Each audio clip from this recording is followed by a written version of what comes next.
We have Sarah and Rebecca from Parkside Academy, and Parkside are part of Advanced Learning Partnership, and that's a multi-academy trust comprising of 5 secondaries and 1 primary, and they're based in County Durham.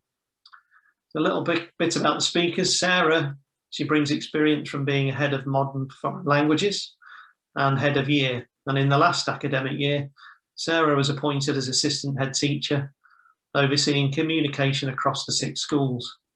She's really passionate about preventing literacy from being compartmentalised into a narrow range of subjects. And over the course of this year, she's formulated a robust plan working alongside all the schools to embed disciplinary literacy into the classroom. We also have Rebecca, and she brings experience as communication coordinator. Rebecca's passionate about developing students' core literacy skills in order to impact on academic and personal development. Rebecca has led a whole school approach centred around the ethos that every teacher is a teacher of literacy. So in today's webinar, they're going to provide an outline of the approach to GL assessment data across their schools with reference to spotlight students. The webinar will focus on how they've ensured that all staff feel confident with GL assessment data and that it is used as part of their work. And they'll also talk about some examples of best practice, which will be taken from a case study from one of the schools within the trust. So Sarah and Rebecca, a big warm welcome to you. Thank you so much for sparing your valuable time today to talk about your experiences, and I'm sure that people will go away from this session benefiting from some of the things that you put into place. So I'm going to pass you over now and let you talk about what you've been doing. Okay, thank you. The presentation will take 2 parts. I'll lead the first part of the presentation, and I'll be speaking about the approach to GL across the ALP schools, which is, as Darren's already said, 5 secondary schools and 1 primary school. And then Rebecca's going to speak about how she's kind of used that model for the GL approach, specifically at Parkside with some examples. So just a little bit of information about, you know, the students that we're working with. So across the 6 schools, there are 3,309 students. 30% of that cohort are free school meals, 38% are disadvantaged, and we have 17 SEND students. So at the start of the year, we did have, you know, a shared vision for literacy. You know, we really wanted to bridge the learning leap for, you know, for students transitioning from primary school to secondary school, making sure that they can, you know, deal and cope with the specialist vocabulary in lots of new subjects. And we also, secondly, wanted to make sure that disciplinary literacy was embedded in every classroom and in every school. Certainly, literacy is, you know, it's absolutely key to, you know, the culture across every school, and it has cascaded down into every department, you know, in every school. GL assessments have been absolutely key in sort of implementing this vision, and there've been several benefits, you know, for all of the trust schools. So, for instance, I'll speak to you a little bit today about how we've been able to pinpoint required interventions for students, support teacher workload, uncover unseen barriers to learning, measure impact and progress, and provide a common assessment language, you know, to really drive forward students' academic and personal development in all subjects. And I will be sharing ideas, you know, about a systematic and strategic approach with regards to GL. So as Darren said at the start, with all schools now carrying out the GL assessments, what we didn't want is for that GL data just to be compartmentalised within one department. So across the 6 schools, we've got a bit of structure in place. The GL reading and spelling tests took place in the first half term of this academic year, and normally we would do 3 tests, but because of this year's been a bit different with you know, the pandemic, all spotlight students, and I'll talk about those in a second, will do you know, a test in May so that we can measure impact. So all schools are sort of, you know, doing those GL tests, and there's you know, there is a really robust strategy in place, you know, that has kind of ensured that students weather lockdown.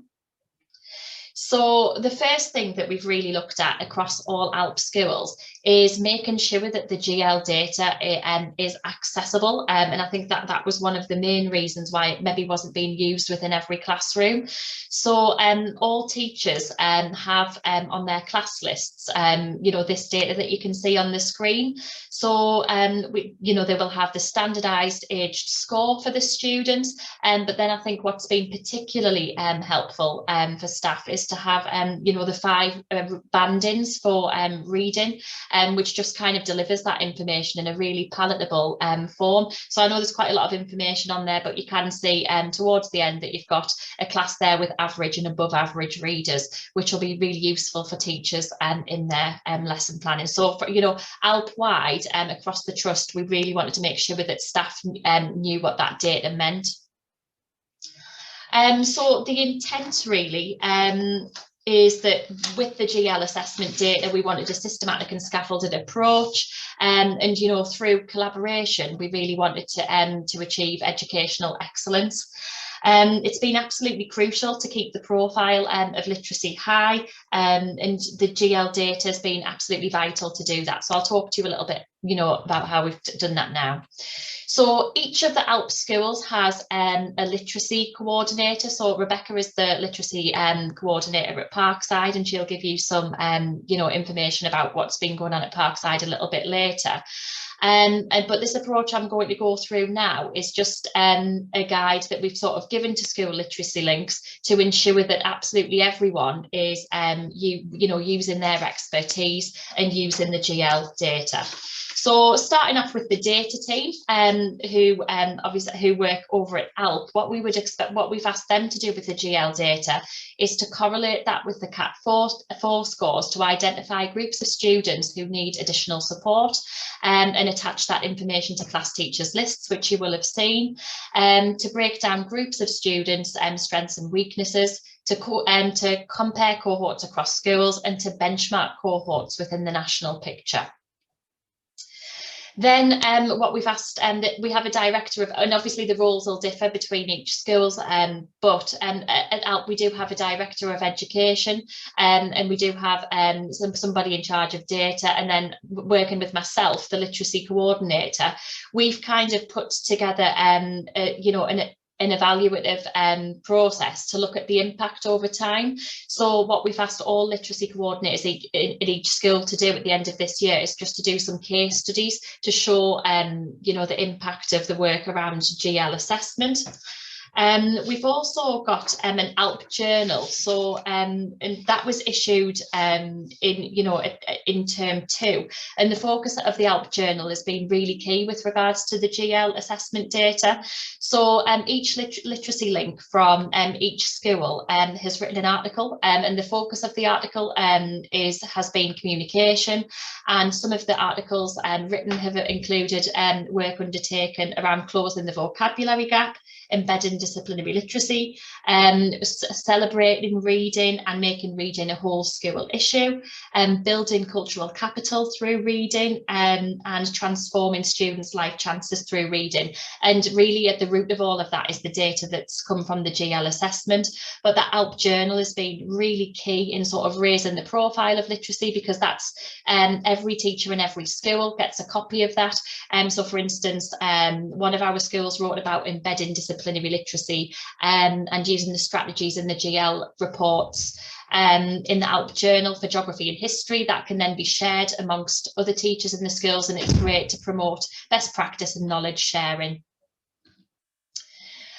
So what we would like the head teacher, one of the recommendations at the start of this year that we made was that the head teacher in each school meets with the literacy link in each school, and they really look at the GL data. So students, around about November time, they'd completed the GL assessments, and we focused on reading actually across the trust, and we asked literacy links to meet with head teachers to kind of analyse those findings, and to formulate a plan to lead to improvement assessments that were relative to the school's context. So for instance, if a school had an issue with, disadvantaged students, they would become key focus students. So if there were sort of any trends, we've kind of picked out those students and we've labelled them as spotlight students. So for instance, all of the spotlight students across all of the ALP schools are Year 7 students for this year,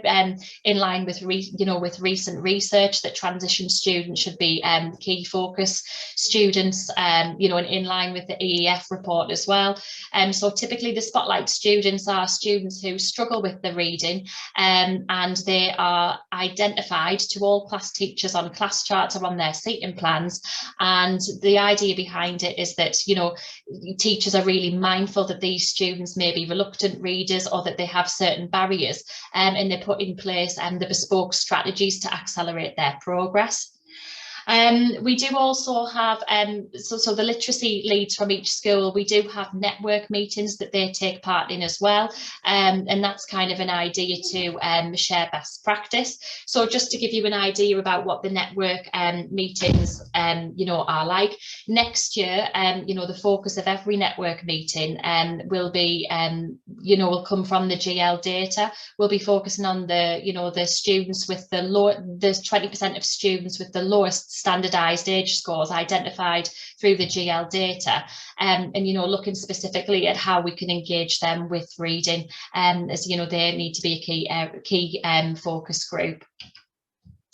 The senior leadership team, so as I've mentioned before, we didn't just kind of want this information just to be sort of kept within one department. The senior leadership in each team do have a role to play with the GL data, in terms of QA, whether that be work analysis or lesson walkthroughs.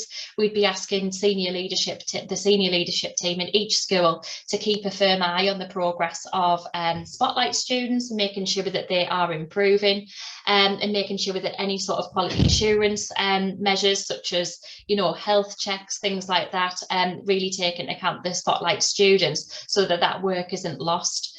We've also got as well, the sharing of best practice through collaboration meetings. So for instance, if an assistant head teacher or a deputy head teacher, sees something fantastic in terms of maybe, marking for literacy or, bespoke strategies to accelerate the progress of spotlight students, that can then be shared in future meetings.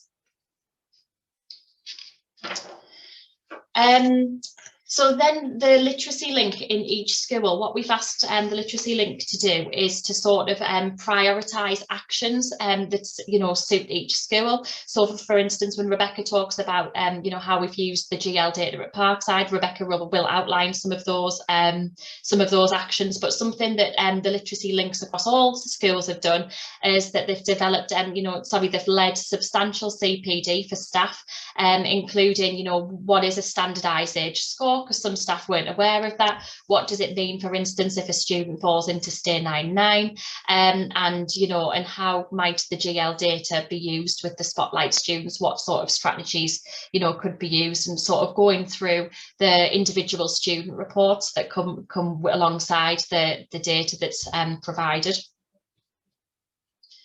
So really making that common assessment language, making sure that everyone understands that.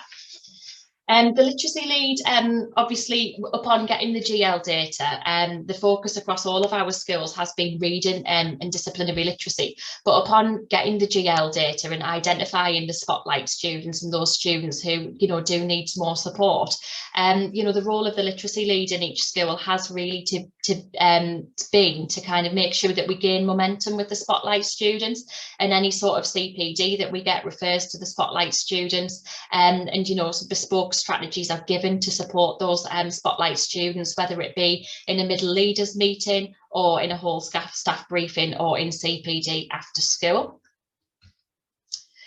Heads of department as well. So what we wanted heads of departments to do is, from the findings of the GL assessments, make sure that they were drip feeding literacy related CPD into their department meetings. you know, if there were sort of any key groups who were struggling with reading, or any key issues that came about, making sure that schemes of work are fluid, and that, you know, gaps can be addressed straight away. And I know that, you know, all of the schools have kind of made sure that, you know, the reading activities and lessons have been driven by the needs of the spotlight students. So, for instance, things like pre-teaching vocabulary has really benefited those students. And again, heads of department who lead QA procedures would also make sure that you know, they're keeping an eye on the spotlight students' progress. Classroom teachers, I've touched on this a little bit already. Every classroom teacher in every school has that data attached to their register, so that they can instantly see if a student is above average or average. And that just means in terms of their, you know, questioning, they can target the correct students. You know, it's really kind of raised staff awareness in all subjects of students' level of ability with regards to their reading. And it's just sort of meant that staff can really put into practice, you know, any CPD that we've had, you know, around the GL assessment data, and they know who to target, and you know what to do.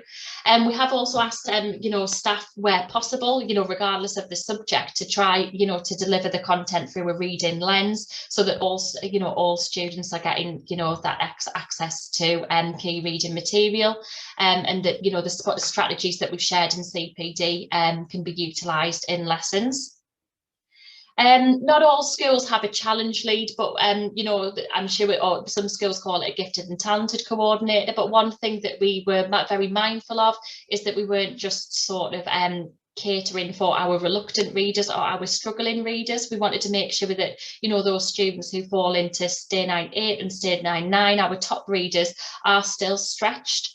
So, you know, we have kind of got a few ideas and a few bespoke interventions that have been put in place for those students to make sure that, you know, they do develop reading communities, and that perhaps that they can be buddied up with other students to kind of support them in their reading. All schools in some capacity have got student leaders as well, and all of the student leaders in all of the ALP schools are doing something, and it's slightly different in each school. But we recommended that, you know, that they perhaps create a blog centred around reading for pleasure, and that, you know, that they are perhaps trained in key issues to support their peers, and you know, that in that way, you know, that's going to lead to, you know, improvement in a quick way. And finally from me, what we also thought was key is that the GL data, as I'm sure it is in the majority of schools, is kind of looked at from a pastoral point of view and from a SEND point of view as well. And, you know, I think really important is to kind of look at the correlation between students getting behaviour points and looking at their literacy levels, and, you know, making sure that a plan is put in place for the most vulnerable students, and the reading strategies are also used to target those students as well. So I'm going to pass over to Rebecca now, who's just going to speak a little bit about how she's adapted that plan for Parkside.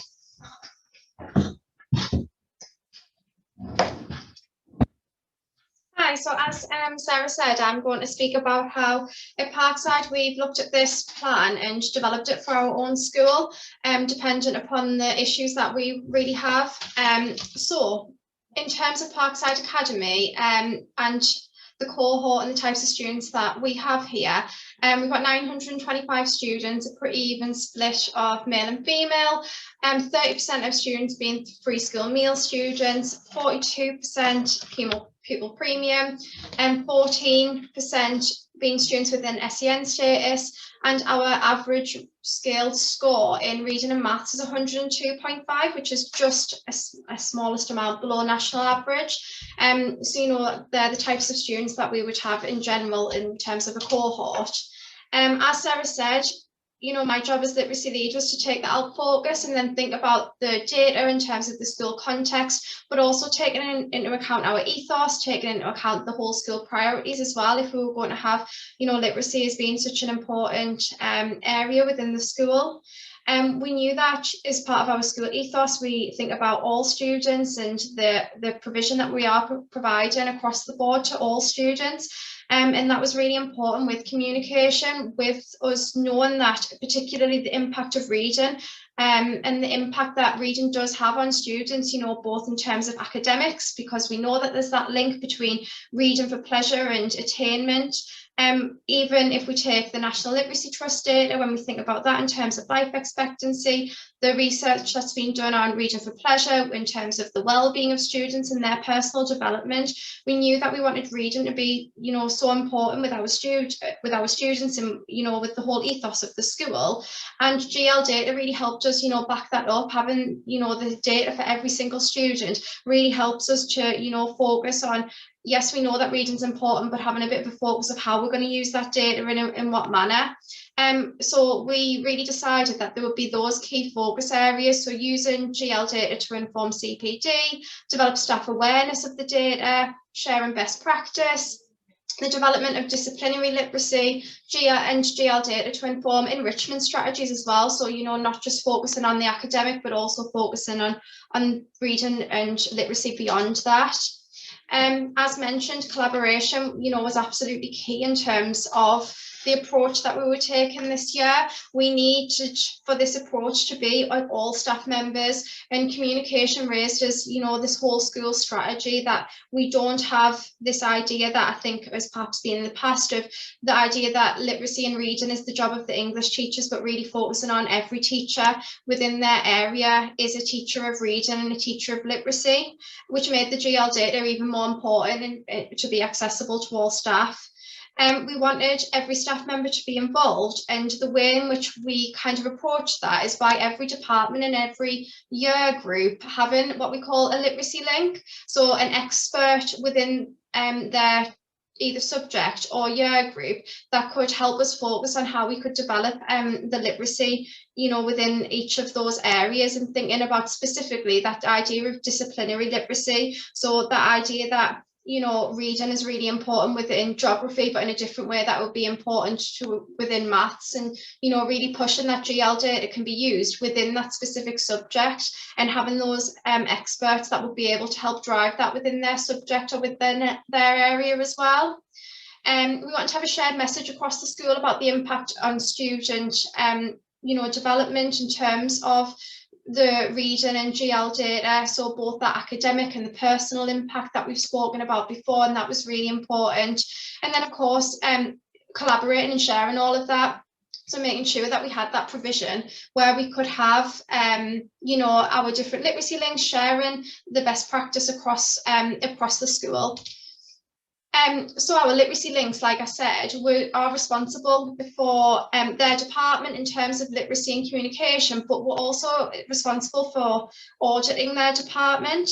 So we kind of split literacy into reading, writing and vocabulary, and we had each literacy link think about breaking down how their subject were tackling each of, you know, these key areas, and where the perhaps pitfalls were, where the strengths were within each department. And one of the key parts of the audits was GL data. So thinking about, does every department, are they aware of it? Are they using that, for instance, to plan schemes of work, to make sure that on a class level that texts are appropriate to our students, that everybody's aware of, you know, reading strategies or the strategies that, you know, are provided to us through the GL data. So that was a really useful tool, and something that was actually really important in, you know, raising the profile of GL, but also pinpointing it to individual departments, so making it relevant to day-to-day practice, and, you know, ensuring that there was the importance on GL data and on the reading ability of our students was really there within, you know, everything that we do in terms of our practice. Also, the audits allowed us, you know, to assess on a departmental level how we were in terms of using the GL data and other aspects, but it also allowed us to share best practice. So we would be able to think about, well, what subjects are really confident with using the data, for instance, and how could that be applied to other subjects, and as well as that, you know, using that in terms of tutor interventions and activities. So for instance, in our audits, you know, vocabulary came across as something that was quite a strength, so we decided to use that in order to develop some bespoke tutor activities in order to continue to develop a vocabulary for our students. And like I say, that's a collaborative approach that we had in terms of that. And then finally, in terms of the literacy links, we could really have a think about as well how SLT could be involved in that process, in terms of if we've got an audit that's saying that a department is doing so well, for instance, on the use of GL data, SLT being involved in ensuring that if that's the case, that it's evident in, you know, like learning walks, it's evident in book scrutinies, that it is something that, you know, that we can see on a day-to-day basis in, you know, all of the teaching that we're doing in all of our practice.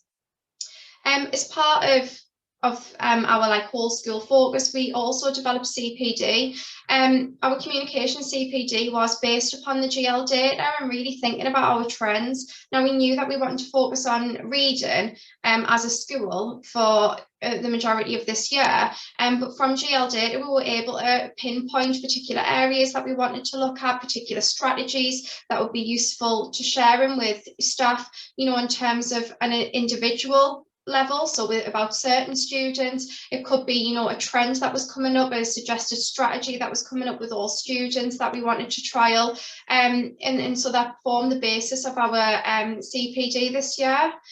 We also wanted, like I said before, to focus on every teacher being a teacher of reading through the disciplinary literacy. So all the CPD that we delivered was really useful with GL, because the strategies are you know, can be applied across subjects. So we're really able to, you know, continue to embed that ethos that it is disciplinary literacy, and that it's useful for within the certain departmental areas.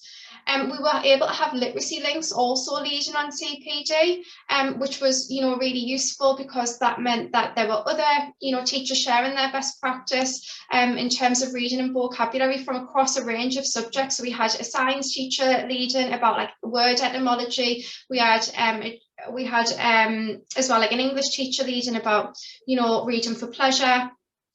We also had maths thinking about like vocabulary, but all of this was, you know, what came from the GL data, in terms of that we knew from the data that we needed to develop our students' vocabulary to develop their reading, and their understanding of that was, you know, really, really crucial for us as well. And then again, like I just mentioned there, we also spoke about that reading for pleasure, because we knew that our students' reading ability is going to, you know, providing those strategies is going to help those students, but also we need to have that focus on, you know, the personal development side of reading and the impact that it can have. So encouraging students to read for pleasure outside of school, and making sure every teacher is doing that to, again, raise the idea of reading for pleasure. We also, as Sarah had said before, we were also wanting to make sure on top of this CPD that everyone was aware of the data, because that was absolutely critical, that if, for instance, a student was struggling in a lesson, that staff were able to perhaps go onto the data and be able to look whether perhaps reading was, you know, having an issue, given how often we read every single lesson. It's likely that perhaps, you know, with some of our students, that is perhaps the issue that perhaps those students face. So making sure that they are, you know, really clear, and that when we were delivering CPD and talking about using GL data, that it was dead accessible for staff members to be able to do.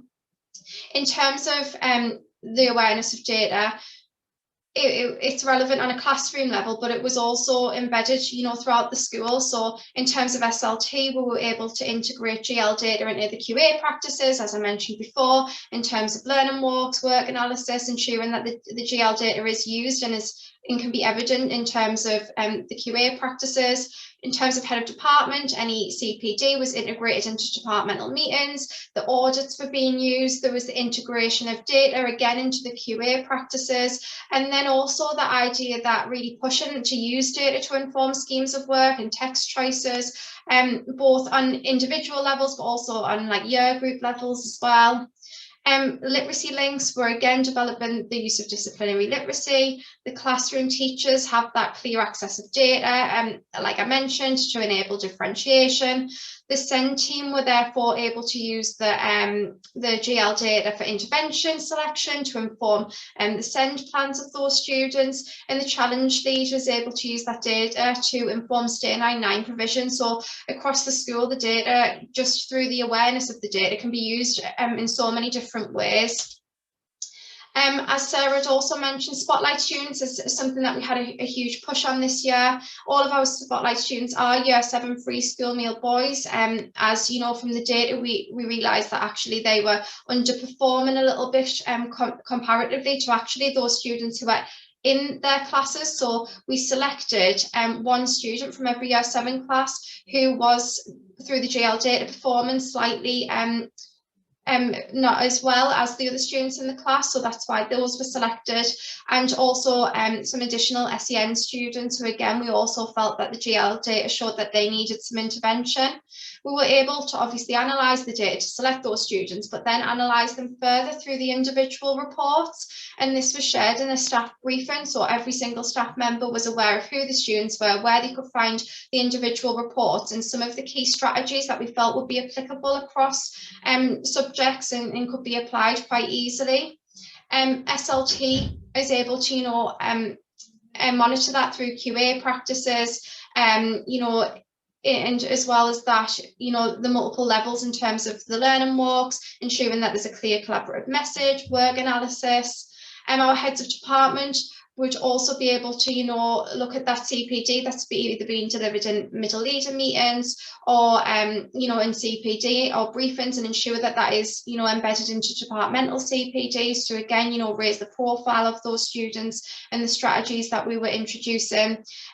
Also making sure that reading activities and lessons were driven by the needs of those Spotlight students as well, or that, in lessons that there was time for those students to be able to be trialing some of these strategies.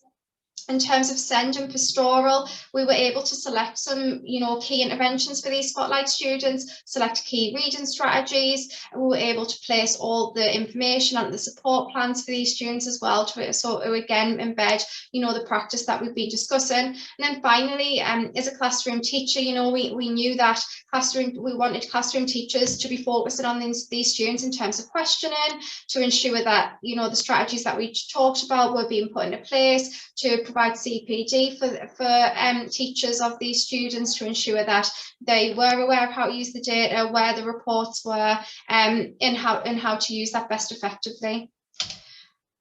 And then the final few kind of things that we've done in terms of GL data is more about like the pastoral, I guess, kind of message that we were sending across to students, as opposed to the academic that I've just discussed. So we really want to focus on all of the data in terms of the academic approach, but also actually in terms of creating a reading culture within school, because in turn that would help us in terms of increasing our students' reading abilities. Therefore, we introduced a program that was called Reading Rewards, so a whole school reward program to promote reading for pleasure based upon the GL data. So we were able to target specific students that we would want to take part in the program. We would be able to, really target those students and try and get them involved. In our scheme, as well as, doing competitions with them through the Reading Reward. We had the development of like in-class libraries as well. So really making sure that those students, like Spotlight students, were being targeted specifically through the programme. In terms of our literacy leaders, we were able to obviously provide some leadership provision for our students. Our literacy leaders are responsible for the class bookshelves, for helping students with literacy tasks across subjects and supporting those weaker students. Therefore, the selection of the literacy leaders did take into account the GL data as well. We wanted to select some students who, were perhaps some of the more reluctant readers, to try and, increase their confidence in terms of their ability as well. And then finally, we've recently launched an e-platform. So this new platform focusing on reading for pleasure, with strategies that we're hoping will promote the library, involve the GL data. So again, we're specifically focusing on some of our key students that have been revealed through the data in terms of who we'd like to be accessing the library, specifically, and how we can focus on that. In terms of our next steps with GL, we've put a lot into place, and I think, moving forward, we want to think about, again, how we can continue to use GL to support that reading culture across school. And then also we want to continue to use the progress report. So the progress report, as Sarah had said, we're going to be sitting, another round of GL. So really thinking about how we can measure the progress that our students have made, and to review strategies that we have done, our development of the whole school and departmental CPD moving forward. And that's everything from me. Fantastic. Thank you very much indeed, Rebecca and Sarah. That was amazing to hear what you've been doing with GL data, to see how that's been used right across the school and the trust in various departments, etc. And what the impact's been is just so great to hear. We're just picking up on some of the things you've raised that we've probably not heard in some of the other webinars, is using that data with your Stay 9-9, your top readers, so that you can help make them even better than they are. It's just great to see how the data's helped you in lots of different situations.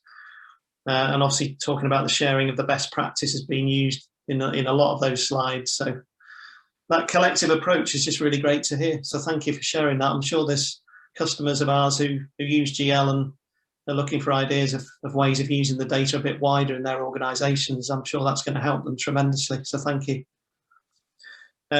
We're just going to move on to some questions now. If anyone wants to ask a question, please use the Q&A down the bottom of the right of the screen, and we'll try and get those answered in the remaining few minutes. We have got a few questions already, so if I can just ask you some of those now. In terms of the Spotlight students, you mentioned it was just year 7. Are you planning to widen that approach at any point? And if so, which kind of areas would you widen it to?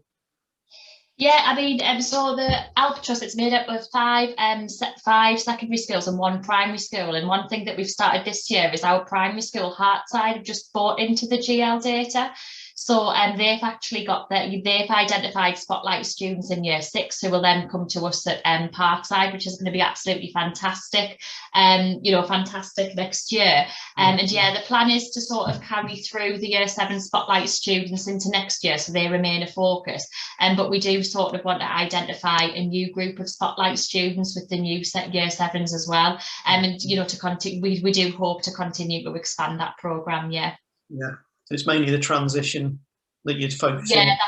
That's kind of the key area of focus. But that being said, a lot of the strategies are applicable across year groups. Actually, what we found, such as your recycling of key vocabulary and your pre-teaching of key vocabulary. But we do actually have we have got, mainly they are in year 7, but we also have got a year 9 SEND student as well, who's a good read. So we've got and part of the rationale behind the Spotlight students was to give staff an experience of the different range of reading skills as well. So if they have, our year 9 student is actually above average in reading, so that'll kind of upskill staff in terms of dealing with above average readers in other classes as well. Yeah, okay, brilliant. Now obviously we can see that you've embedded the data right across every department. How did you find sort of getting the buy-in from staff to look at that data, because obviously everyone's really busy, and how long did it take you? I think it took probably, well, actually not that long, because I think what we did was we started with the audits, and we ensured that the focus it wasn't about in terms of like the whole school and us saying that we want you to develop reading. It really was like making staff really aware of what the link is between reading and their own individual subject. So for instance, geography, we looked at a past, like one of the extracts that they'd had in an exam, or it was a piece of coursework, I think it might have been, and we looked at that, and the reading age was something like 17 years old, and we'd gone through that as a staff base, and we picked out all the words that actually we didn't understand. So it was about making it really, really applicable to their own subject, and actually the outcomes for each individual subject. So for instance, as well in maths, our head of maths straight away, picked out all the tier 2 vocabulary that were in the maths questions, and, looking at actually part of the reason that students weren't performing so well in a particular question was because they didn't understand the words in the question. So it was about making it so applicable. And I think when we'd done the staff training, really applying it to each subject and doing the audits in those initial few months, I think after that the staff had already really bought into the ethos of what we were trying to do, in terms of it wasn't about trying to apply some English stuff to their subject. It was all about for their own individual subject. Yeah, just to build on what Rebecca's just said, I think you know, that's one thing that Rebecca's done really well. Like, you know, it's never been like a one size fits all. We have had a lot of success at Parkside with the distributed leadership model, you know, just with each department having their own sort of literacy lead, and somebody has that responsibility. So, you know, they get the training from Rebecca and then they go off and take it to their own area, which has been brilliant. But we also, at the start of the year as well, kind of picked out a few of the articles that are on the GL website about the, you know, the correlation between a student's literacy levels and, you know, their outcomes at GCSE, and therefore that led to a huge buy-in from our science department, say, for example, and also all of the literacy leads in each subject got a copy of Alex Quickly's Closing the Vocabulary Gap, and you know, I think that, you know, again, I just to say our science department, it was really very relevant for them, and you know, that's sort of, you know, definitely increased buy-in. Excellent. In terms of the lockdown, how's that affected things with reading and putting your strategy into place? We had to make some changes along the way, obviously, with the students working at home. But for instance, the reading reward, we could adapt really easily because it provided a different way of us focusing on reading. You know, we really changed the focus at that point to be promoting students being at home, all the fantastic resources that are online that actually, you know, we don't get to use in school. So it was about putting like a platform of, you know, resources available for students. It was, you know, we had a staff CPD actually remotely where we focused on vocabulary because we knew vocabulary was something that we needed to develop in terms of reading, and we had a literacy link from various different departments share about how they were tackling vocabulary remotely with a range of different strategies. So, you know, like looking at, you know, like vocabulary wheels, using different online resources like Neopod, for instance, to share vocabulary. There was that CPD was, like, you know, really successful in terms of thinking about the development of GL data in a bit of a different way. But actually, I think it was nice that we could develop it into something that, and look for the positives, I guess, in the situation, and that we could develop the use of technology in terms of how we could develop our strategy. Mm. Well, you talked about your next steps on the last slide there, but what have you learned from this, and what would you change going forward, do you think? I think going forward, I think we know that we want to, you know, go back to, I think we obviously, because of the time that we weren't in school, I think we do want to go back to reading a little bit and, you know, continuing to focus on reading for pleasure, because although we were able to do that with the students that were engaged, I think we definitely think that now moving forward, we want to continue to look at reading for pleasure and targeting those key, you know, students, like you said before, the Stay 99, something that we've started to look at. But again, continuing to pick out groups of students that we can, now that we've, for instance, got the e-library that we've recently bought into, thinking about how we can, you know, marry those things up. It's definitely something that we want to do going forward. Yeah. I think in terms of not necessarily like change anything that we've done, but we've had to sort of rely on departmental audits this year because of COVID, and because it's not been possible to, you know, wander into another department's classroom. So I think, you know, going forward next year, it'll be really fantastic for in the next academic year for me and Rebecca to get into like the other schools and to sort of see that in practice rather than, you know, just kind of hearing about it in a conversation. So I think our next steps, you know, are a bit of a review of everything that's gone on. Yeah, I think everyone's hoping it's going to be a bit more normal next year. So yeah, fingers crossed. Fantastic. Well, that's all the questions we've had. Sarah and Rebecca, thanks so much again. What a wonderful session that was. For anyone that's joined this afternoon, thank you for your time as well. We do have forums on our Hoover platform, so if anyone has got any questions they want to ask us afterwards, please head over to there and you can put some questions on there. And the video of this will be put up within the next few days as well for any colleagues that have missed it and want to see it. So just before we finish, I just want to mention tomorrow is our last day. So we've got 3 sessions planned. At 9 o'clock tomorrow morning, we've got Wickersley Schools talking about their approach to literacy across the trust. Then at 11 o'clock, we've got Lexonic and Freeborough School from the Northern Education Trust. talking about some of the interventions they've been using around vocabulary. And then at 3 p.m. tomorrow afternoon, we've got 3 of the schools from the Blackpool Literacy Project talking about how they've used their data to implement a number of interventions, and that's following on from the webinar they did with us last year. So feel free to register for those if you've got some time this afternoon or this evening. Final thanks again to Sarah and Rebecca, and thank you everyone for joining, and see you on the next session. Thank you. Bye. Thank you.